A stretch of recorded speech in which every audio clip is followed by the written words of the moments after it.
I looked him square in the eyes, Mitch, square in the eyes. And I literally, I don't know why, but I said, bring it on. And it was weird in that moment for me. It felt like I had just been given a gift. And I know that's crazy for people to hear, but like, this was like finally my opportunity to finally see, what was I made of? Because I'll be honest, we're going to get a little deep into these conversations here, especially as relates to like military service. I was a drone pilot, I was a FOBIT. I never went outside the wire, and always had this sense of like, I'm not sure if it's guilt or a sense of like you didn't do enough. Like I didn't do enough. Like I never really proved myself. We're chem guys, so we understand. I'm okay? right there with you. Trust me. We're chemical guys, so we understand fully.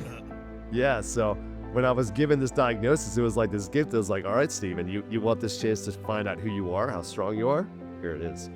And so it started out a really, really rough ride. I underwent a couple of chemotherapy treatments, which made me feel horrible, made me feel sick, made me feel worse initially.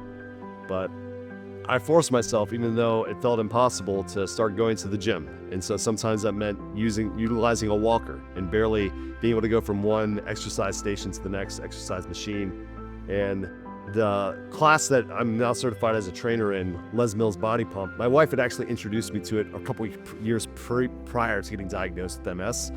And I loved it. I just loved the challenge with it. And so I remember trying to take my first body pump class with MS, and they had to set up a chair behind me and bags of ice to get ready, because when I would stimulate my body and get, raise my body temperature, that's when the onset of symptoms would occur. And I would start to get that blurry vision, my legs would start to tremble, and I would often fall down.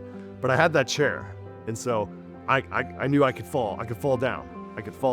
And I would fall down over and over and over again.